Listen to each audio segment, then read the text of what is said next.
Hello बच्चों। आज जो हम पढ़ने वाले हैं टॉपिक इस 9th क्लास की वर्कशीट के थ्रू वो पढ़ने वाले हैं मॉडल टॉपिक। बेटा ये मॉडल्स जो हैं ये देखो 8th में 9th में 10th में इवन आपके 12th तक 11 12 तक भी ये मॉडल चलते रहते हैं। तो अभी हम छोटे लेवल से पढ़ना शुरू करेंगे। तो आज जो हम मॉडल पढ़ने वाले हैं तो ये होगा हमारा प्रोबेबिलिटी और परमिशन से पर जो बेस्ड जो भी मॉडल्स हैं हम उनको पढ़ेंगे आज। देखिए परमिशन और प्रोबेबिलिटी के लिए ये 3 मॉडल्स यूज़ होते हैं, कैन, कुड और मे। तो हम इन्हीं देखो आगे एक सेंटेंस दिया गया है आपको येलो बॉक्स में। इस बॉक्स में तीनों ही जगह सेम सेंटेंस है और 3 अलग अलग मॉडल का यूज़ किया गया है। Can I water the plant, could I water the plants please, may I water the plant please.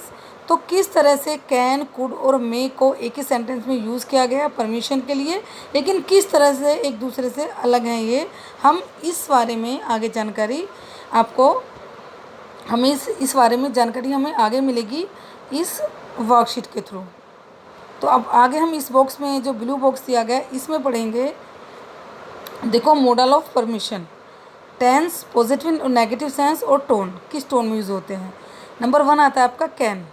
Can आपका यूज़ होता है प्रेजेंट टेंस में, जहाँ प्रेजेंट टेंस में आपको परमिशन लेनी हो, आपकी प्रोबेबिलिटी हो, वहाँ पर पॉजिटिव सेंस में हम इसका इनफॉर्मली यूज़ करते हैं कैन का।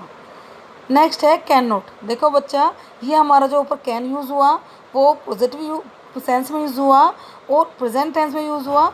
ये भी कैन नॉट भी प्रेजेंट टेंस में यूज़ होगा, लेकिन ये नेगेटिव मतलब वो पॉजिटिव के लिए था, ये नेगेटिव के लिए है और ये भी इनफॉर्मल होगा। दोनों बोथ आर इनफॉर्मल, लेकिन कैन फॉर पॉजिटिव और कैन नॉट फॉर नेगेटिव। हम इसे कांट भी बोलते हैं। आगे हमारा कुड। देखो जैसे कैन है वो प्रेजेंट में यूज़ होता है प्रेजेंट टेंस में, इसी तरह से कुड जो है हमारा पॉजिटिव वे में इसे पास्ट में यूज़ करते हैं जब हमें किससे पोलाइट या फॉर्मलिटी से कोई हमें परमिशन लेनी होती है। कोई विनम्रता से, पोलाइटली मतलब विनम्रता से, और फॉर्मल औपचारिक रूप में हमें किससे कोई परमिशन या किस परमिशन लेनी होती है तब हम कुड का यूज़ करते हैं बच्चा। कुड नॉट होता। नेक्स्ट हमारा कुड नॉट। कुड नॉट है बच्चा, कुड नॉट भी हम पास्ट टेंस में यूज़ करते हैं, इसको भी हम नेगेटिव सेंस में यूज़ करते हैं। इसको हम नेगेटिव सेंस में यूज़ करते हैं, कुड को पॉजिटिव सेंस में और कुड नॉट को हम नेगेटिव सेंस में यूज़ करेंगे। इसको भी पोलाइट और फॉर्मल डिनाई करने के लिए, किसी चीज़ को डिनाई करना है हमको, किसी की परमिशन को, या आपको मना करना है। नेगेटिव मतलब नेगेटिव मीन्स नकारात्मक हो गया, तो आपको कोई भी चीज़ नेगेटिव बतानी है पास्ट में तो इनफॉर्मल है, और परमिशन से रिलेटेड है तो आप कुड का यूज़ करेंगे। आगे है आपका मे। मे यूज़ होता है बेटा हमारा प्रेजेंट में पॉजिटिव सेंस में, इसे मोर पोलाइट और मोर फॉर्मल। जैसे कि उससे पहले कैन में तो कुड में तो पोलाइट और फॉर्मल था, इसमें और ज़्यादा फॉर्मल, जहाँ फॉर्मलिटी की ज़रूरत हो और ज़्यादा पोलाइट होने की ज़रूरत हो वहाँ हम मे का यूज़ करते हैं। मे नॉट सेम ऐसे ही प्रेजेंट टेंस में ये नेगेटिव सेंस में यूज़ होगा, इसमें भी वो वही टोन आएगी हमारी मोर पोलाइट और मोर फॉर्मल होने के लिए। आगे है देखिए ये आगे हमारा बॉक्स आता है asking for permission, giving permission और रेफ्यूजिंग। हम इस तीनों को किस तरह से यूज़ करेंगे। देखो बच्चा फर्स्ट सेंटेंस है आपका कैन आई गो होम, क्या मैं घर जा सकती हूँ या जा सकता हूँ। जो हम इसे पॉजिटिव बोलेंगे, पॉजिटिव लेंगे, इस वाले कॉलम से हम इसको लेंगे तो हम कैसे लिखेंगे, यस यू कैन। अगर इसको नेगेटिव वाले इस पॉजिटिव से लेंगे तो यस यू कैन, और अगर नेगेटिव से लेंगे तो क्या लिखेंगे, नो यू कांट। ठीक है। नेक्स्ट आता है could I ask U A question please, क्या मैं तुमसे क्वेश्चन पूछ सकता था, तो इसमें आएगा यस प्लीज़, तुम पूछ सकते हो। नेक्स्ट में आएगा आपका जो नेगेटिव आपको रिफ्यूज़ करना, डिनाई करना है, होगा no you can't later, you can't later, तुम नहीं पूछ सकते, बाद में पूछना। नेक्स्ट है may the children buy a new book, क्या बच्चे एक नई किताब खरीद सकते हैं।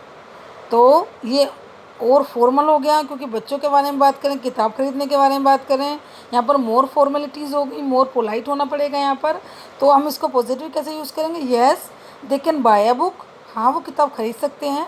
नो नेगेटिव कैसे यूज़ करेंगे, no they may not buy a new book, वो एक नई किताब नहीं खरीद सकते।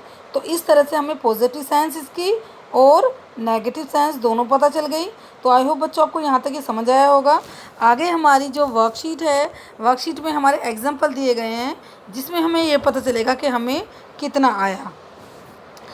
अब जो हमारा क्वेश्चन नंबर 1 है, इसमें mother dash I go to play, तो इसमें मे आएगा या कुड आएगा। देखो आप हम्बल रिक्वेस्ट कर रहे हो और मम्मी से फॉर्मेलिटी से पूछ रहे हो कि मे आई गो टू प्ले, और देखो आपको पता भी है कुड तो आ ही नहीं सकता क्योंकि कुड हमारा कहाँ यूज़ होता है, पास्ट टेंस में।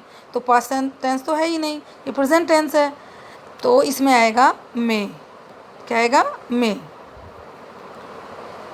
अब सेंटेंस नेक्स्ट है, Nidhi dash you pass the glass of water please, इसमें कुड आएगा या कैन आएगा। तो बच्चा मैंने आपको बता दिया पहले ही कि कुड वहाँ आएगा जहाँ पास्ट टेंस है, यहाँ तो पास्ट टेंस की बात ही नहीं हो रही है, तो यहाँ पे आएगा can. Nidhi can you pass the glass of water please. Next आपका third, you dash go to the park wearing a party dress, तो ये तुम्हें मतलब पार्क में नहीं जाना चाहिए एक पार्टी ड्रेस पहनकर। तो यहाँ पर हम नेगेटिव सेंस की बात कर रहे हैं, तो इसमें कांट आएगा या कुड आएगा। देखो बच्चा इसमें सिंपल वही बात रिपीट हो रही है। देयर इज़ अ मतलब present tense, in this sentence present की बात हो रही है, तो we will use only can't, हम इसमें कांट का यूज़ करेंगे ना कि कुडंट का।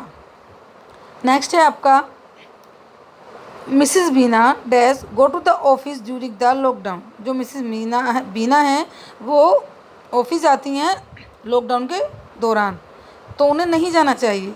तो इसमें आएगा मिसिज़ बीना, तो इसमें फुट नोट नहीं आएगा, अगेन कांट आएगा। नहीं जा सकती ऑफिस लॉकडाउन के दौरान, यहाँ पे आएगा कांट और तो यहाँ आएगा Mrs Bina can not go to her office during the lockdown. जो मिसिज़ बीना है वो ऑफिस नहीं जा सकती इस लॉकडाउन के दौरान। नेक्स्ट फिफ्थ है आपका, dash I ask what your name is, क्या मैं पूछ सकती हूँ कि तुम्हारा नाम क्या है। तो ये थोड़ा फॉर्मल है, तो इसमें आएगा may I ask what your name is, तो इसमें आ गया मे हमारा। 6 में है, dash you help me doing the worksheet, I am confused about one question. तो बच्चे इसमें जो आएगा हमारा क्या आएगा, आपको लगता है मे या कैन, तो हम इसमें हम्बल रिक्वेस्ट कर रहे हैं, तो बेटा इसमें आपको क्या लगाना है, इसमें आपको मे लगाना है, क्योंकि हम रिक्वेस्ट कर रहे हैं कि may you help me doing this work, क्या तुम मेरी इस वर्कशीट करने में हेल्प करोगी या करोगे। मैं इसमें कंफ्यूज हो रहा हूँ कुछ क्वेश्चन में, एक क्वेश्चन में, तो इसमें रिक्वेस्ट हो गई हमारी, तो इसमें मे आएगा। नेक्स्ट है हमारा 7, before the lockdown you dash travel anywhere you wanted to go, मतलब लॉकडाउन से पहले तुम जहाँ चाहो वहाँ यात्रा कर सकते थे। अब यहाँ वांटेड आ गया, यानी कि ये पास्ट टेंस की बात हो रही है, तो इसमें आएगा कुड, क्योंकि जहाँ पास्ट टेंस की बात होगी हम वहाँ कुड का यूज़ करेंगे। नेक्स्ट है आपका 8, hello dash talk to doctor Divya please, तो इसमें यहाँ फॉर्मल है, वी आर फॉर्मल हियर कि हेलो क्या मैं डॉक्टर दिव्या से बात कर सकती हूँ या कर सकता हूँ, तो इसमें आएगा आपका may. Next 9, I speak the Mukesh please dash I speak to Mukesh please, यहाँ भी हम फॉर्मल हैं, तो यहाँ पे भी हम क्या लगाएंगे, मे, यहाँ पे भी हम मे लगाएंगे। हम पूछ रहे हैं कि क्या मुकेश से बात कर सकती हूँ, क्योंकि ये फॉर्मेलिटी हो गई हमारी, फॉर्मल होना पड़ रहा है हमें, तो हमें यहाँ पर मे लगाना है। अब ये क्वेश्चन नंबर 10 है आपका, this announcement is for all passengers you dash first and you seat belt now, तो इसमें आपका क्या आएगा, ये आएगा ये अनाउंसमेंट उन यात्रियों के लिए है जिन्होंने अपनी वर्कशीट अभी तक नहीं बांध दिया है, ठीक है। तो इसमें आएगा can, you can fasten your seat belt now, यानी कि अब तुम अपनी इसको सीट बेल्ट को बांध सकते हो, तो इसमें आपका कैन आएगा। तो बच्चे आई होप ये आपको वर्कशीट समझ आ गई होगी। और बच्चे अगर आपको वर्कशीट समझ आई हो तो इसको लाइक कर देना और कमेंट कर देना, सब्सक्राइब कर लेना। Thank you.